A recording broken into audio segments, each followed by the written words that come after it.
kicking things off with the head coach of the Utah State Aggies, Bronco Mendenhall. Coach, how are you? Hey, I'm great. Thanks. How about you?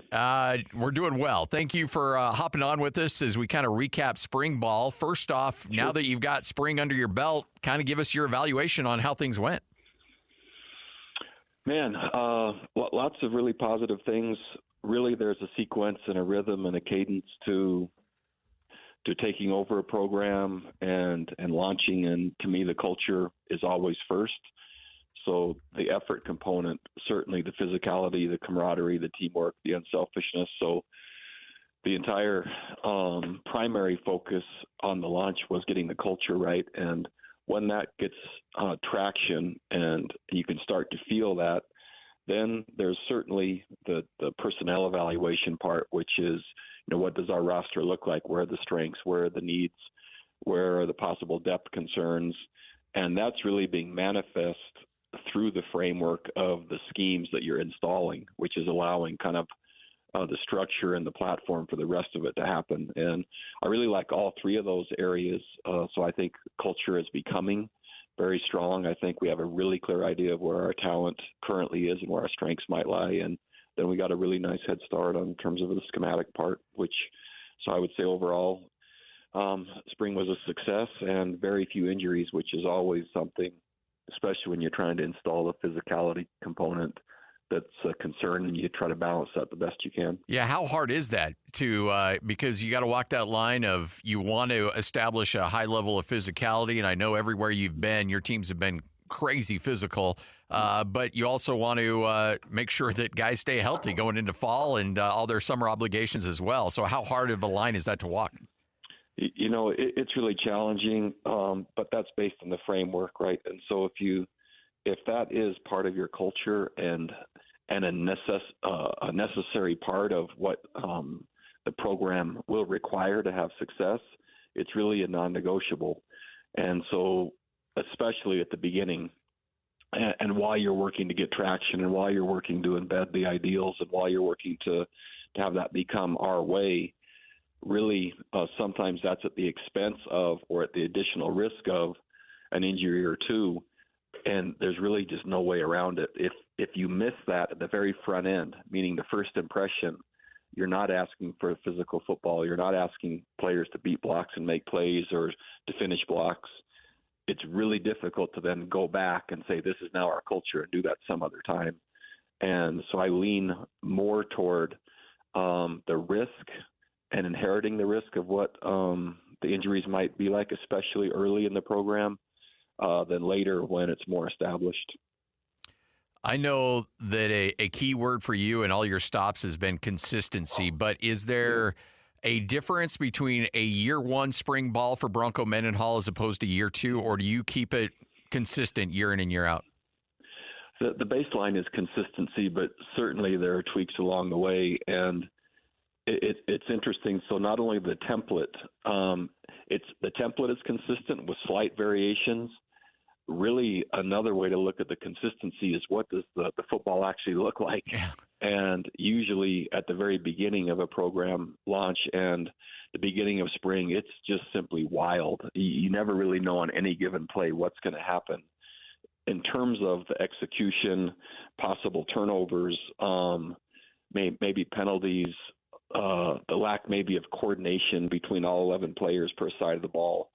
And so the intent usually is significantly ahead of the execution. But again, I'm a will before skill coach, right?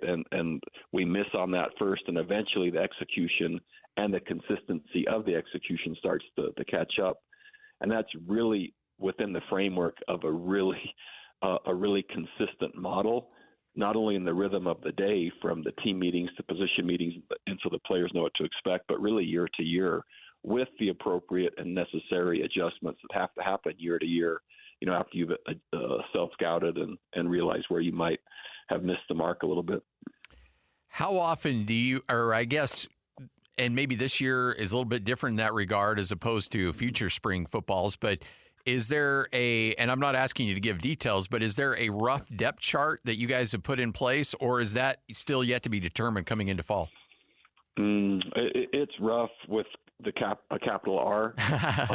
So it allowed us to again have a framework and to function.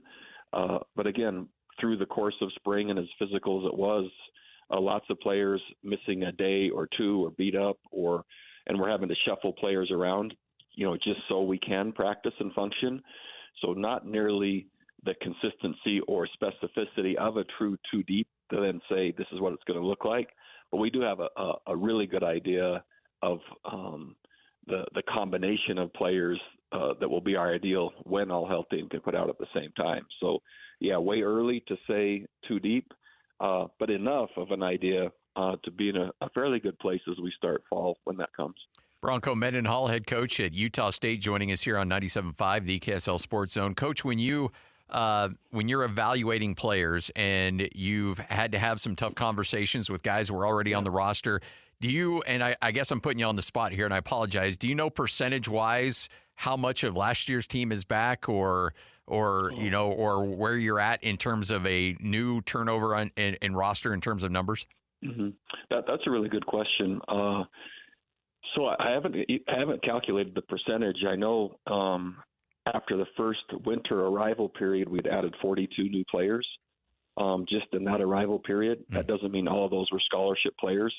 But really, at one point, and it might have been a year ago, or as I re-entered college football at the Group of 5 level, 35 to 60 was kind of the range of what number of players were turning over per year, which is anywhere from a third to a half of your roster. And I would say that's right where we are without knowing the exact numbers. And then there's some pending, and some schools have already acted on it, and I think they were mistaken by doing so, meaning that they cut players to get down to their 105 prior to the House settlement even passing. And it looks like now with the settlement, if it does pass, it might allow additional players to remain. And so I think some leaderships around the country acted prematurely on that and eliminated players from their roster to get down to 105 before they needed to. And now those players are gone and have gone elsewhere. And so there's a fine line of navigating this whole landscape of being ahead of it enough, nimble enough to act when you need to, and then manage your roster and build when opportunities arise. And so we've benefited certainly from some teams that maybe operated a little too quickly, getting down to 105 when they didn't need to, and extra players became available.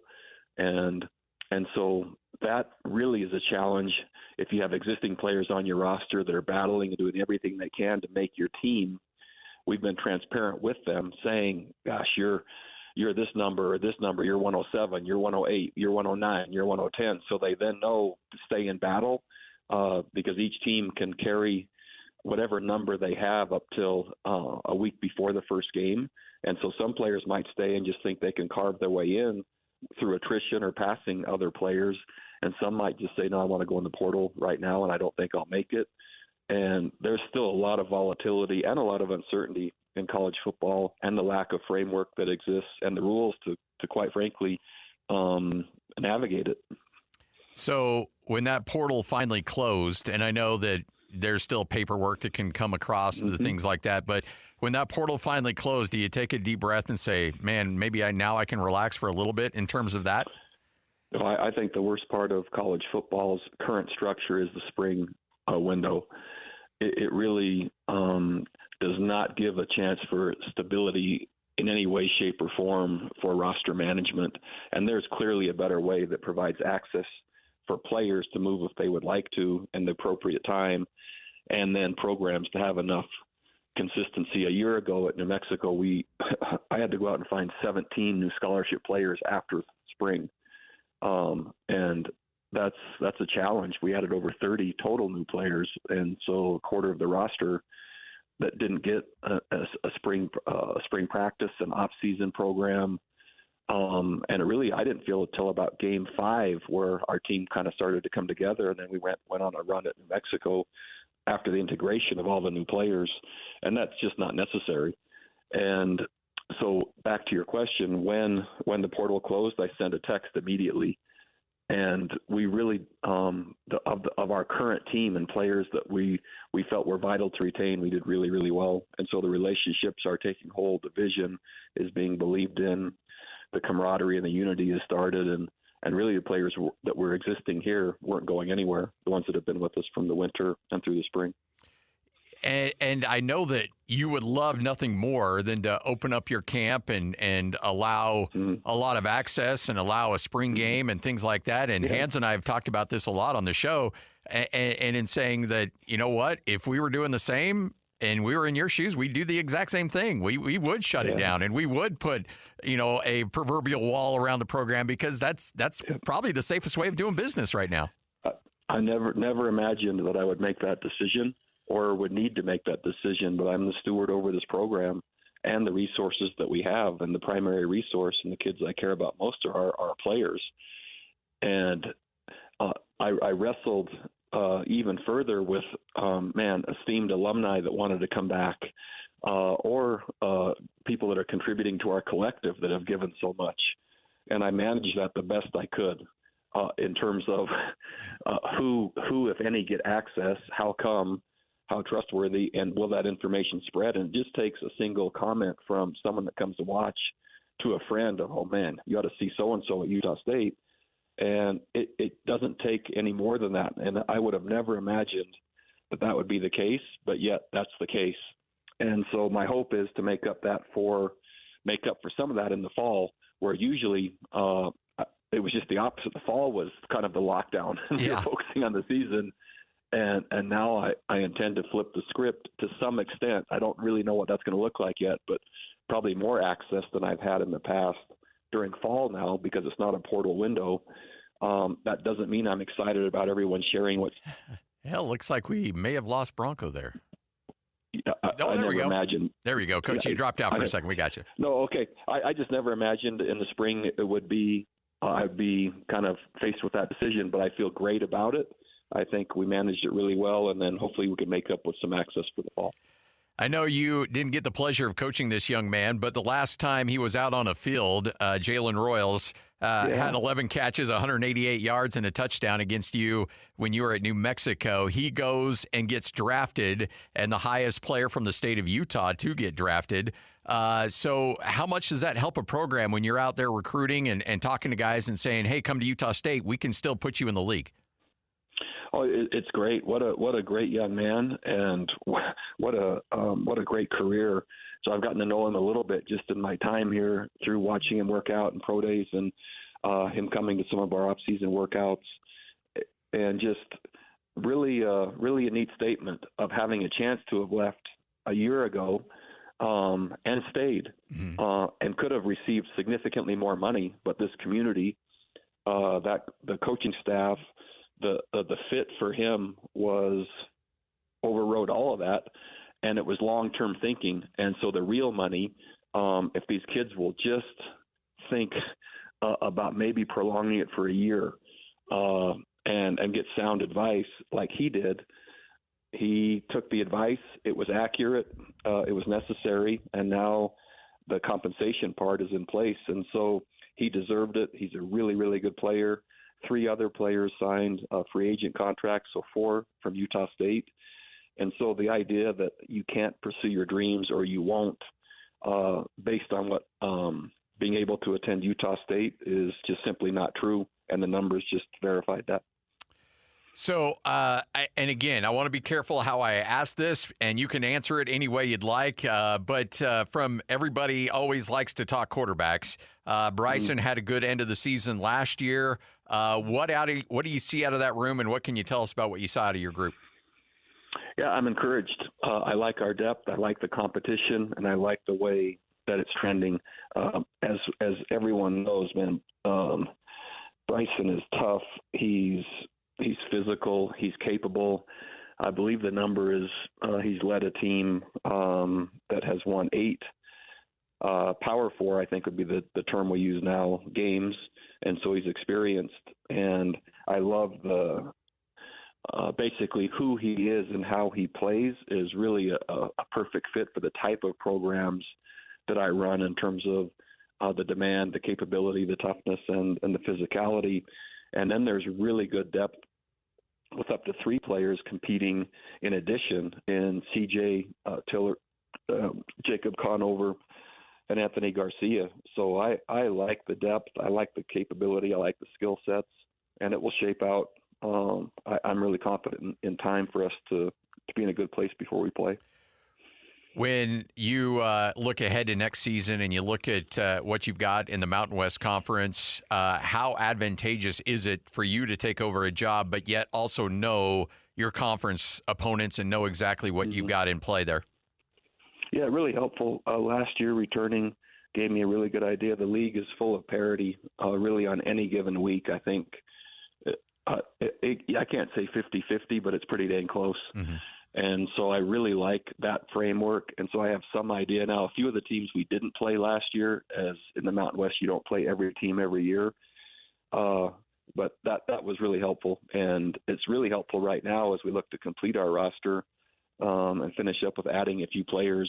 At least there's a baseline as you know kind of what you're selecting against. So based on that last statement, there's still opportunities for you. And people need to understand if you're not in the portal already, you can't go in the portal. But if you're in the portal, you still have all offseason to sign with somebody. So it does sound like you do have some spots that you'll be trying to develop some depth throughout the summer. Yeah, and not only some depth, but there's some players that we have more immediate needs as well. And I would say, I don't know what percentage of college football teams are not currently looking, adding in some way, shape, or form. So I think it's certainly not the exception. It's the rule right now. It's just how many. And really, if you're going in with double digits, that's really difficult to find the right fit for your program at that position that will really make a difference and be what everyone hopes it would be. If you have a handful-ish, that's way more reasonable, and you have a chance to generate some momentum with skilled selections and enough vetting and hitting the right need. Have you found time to find the plot that you're looking for up there for the new place, or is that still up to be determined? It's to be determined. Holly is looking, and I'm working, and we're just continuing to carve out our place. But we love Logan. It's a beautiful place. It fits us really well, and I think vice versa. And just really hopeful to do my best so there can be sustained progress and success here for a long time. Well, Hans is out today, but just know I'll volunteer him and me to come up there, and we'll dig post holes for you and help put in that next fence for you. So we're happy to help. I'll put you on the list. Right on. Thanks, Coach. We appreciate it. Thanks for your time. See you. Bye. There he is, Bronco Mendenhall, head coach at Utah State, right here on 97.5, the KSL Sports Zone.